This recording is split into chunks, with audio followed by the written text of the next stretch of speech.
غسل کا پانی رکھا اور ایک کپڑے سے پردہ کر دیا۔ پہلے آپ نے اپنے دونوں ہاتھوں پر پانی ڈالا اور انہیں دھویا، پھر اپنے داہنے ہاتھ سے بائیں ہاتھ میں پانی لیا اور شرمگاہ دھوئی، پھر ہاتھ کو زمین پر مارا اور دھویا، پھر کلی کی اور ناک میں پانی ڈالا اور چہرے اور بازو دھوئے، پھر سر پر پانی بہایا اور سارے بدن کا غسل کیا۔ اس کے بعد آپ مقام غسل سے ایک طرف ہو گئے، پھر دونوں پاؤں دھوئے۔ اس کے بعد میں نے آپ کو ایک کپڑا دینا چاہا تو آپ نے اسے نہیں لیا اور آپ ہاتھوں سے پانی جھاڑنے لگے۔ عائشہ رضی اللہ تعالی عنہا نے فرمایا کہ ہم ازواج مطہرات میں سے کسی کو اگر جنابت لاحق ہوتی تو وہ ہاتھوں میں پانی لے کر سر پر 3 مرتبہ ڈالتیں، پھر ہاتھ میں پانی لے کر سر کے داہنے حصے کا غسل کرتیں اور دوسرے ہاتھ سے بائیں حصے کا غسل کرتیں۔ بنی اسرائیل ننگے ہو کر اس طرح نہاتے تھے کہ ایک شخص دوسرے کو دیکھتا، لیکن حضرت موسیٰ تنہا پردے سے غسل فرماتے۔ اس پر انہوں نے کہا کہ بخدا موسیٰ کو ہمارے ساتھ غسل کرنے میں صرف یہ چیز مانے ہے کہ آپ کے خصیے بڑھے ہوئے ہیں۔ ایک مرتبہ موسیٰ علیہ السلام غسل کرنے لگے اور آپ نے کپڑوں کو ایک پتھر پر رکھ دیا، اتنے میں پتھر کپڑوں کو لے بھاگا اور موسیٰ بھی اس کے پیچھے بڑی تیزی سے دوڑے۔ آپ کہتے جاتے تھے، اے پتھر میرا کپڑا دے، اے پتھر میرا کپڑا دے۔ اس عرصے میں بنی اسرائیل نے موسیٰ علیہ السلام کو ننگا دیکھ لیا اور کہنے لگے کہ بخدا موسیٰ کو کوئی بیماری نہیں، اور موسیٰ علیہ السلام نے کپڑا لیا اور پتھر کو مارنے لگے۔ ابو ہریرہ رضی اللہ تعالیٰ عنہ نے کہا کہ بخدا اس پتھر پر 6 یا 7 مار کے نشان باقی ہیں۔ کریم صلی اللہ علیہ وسلم نے فرمایا، ایک بار ایوب علیہ السلام ننگے غسل فرما رہے تھے کہ سونے کی ٹڈیاں آپ پر گرنے لگیں۔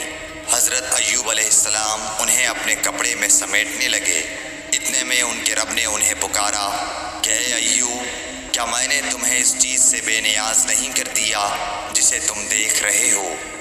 ایوب علیہ السلام نے جواب دیا، ہاں تیری بزرگی کی قسم، لیکن تیری برکت سے میرے لیے بے نیازی کیوں کر ممکن ہے۔ ہانی بنت ابی طالب کو یہ کہتے سنا کہ میں فتح مکہ کے دن رسول اللہ صلی اللہ علیہ وسلم کی خدمت ہانی بنت ابی طالب کو یہ کہتے سنا کہ میں فتح مکہ کے دن رسول اللہ صلی اللہ علیہ وسلم کی خدمت میں حاضر ہوئی تو میں نے دیکھا کہ آپ غسل فرما رہے ہیں اور فاطمہ رضی اللہ تعالیٰ عنہ نے پردہ کر رکھا ہے۔ نبی اکرم صلی اللہ علیہ وسلم نے پوچھا، یہ کون ہے؟ میں نے عرض کیا کہ میں ہانی ہوں۔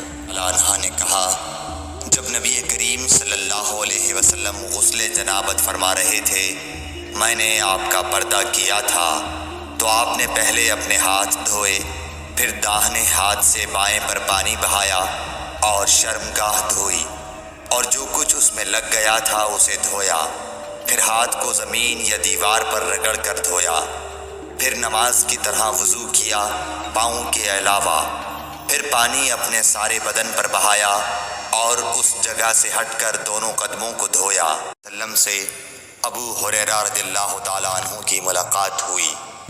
اس وقت ابو ہریرہ جنابت کی حالت میں تھے۔ ابو ہریرہ رضی اللہ تعالیٰ عنہ نے کہا کہ میں پیچھے رہ کر لوٹ گیا اور غسل کر کے واپس آیا تو رسول اللہ صلی اللہ علیہ وسلم نے دریافت فرمایا کہ اے ابو ہریرہ کہاں چلے گئے تھے؟ انہوں نے جواب دیا کہ میں جنابت کی حالت میں تھا، اس لیے میں نے آپ کے ساتھ بغیر غسل کے بیٹھنا برا جانا۔ آپ صلی اللہ علیہ وسلم نے ارشاد فرمایا، سبحان اللہ، مومن ہرگز نجس نہیں ہو سکتا۔ کریم صلی اللہ علیہ وسلم جنابت کی حالت میں گھر میں سوتے تھے؟ کہا، ہاں، لیکن وضو کر لیتے تھے۔ کیا ہم جنابت کی حالت میں سو سکتے ہیں؟ آپ نے فرمایا، ہاں، لیکن وضو کر کے۔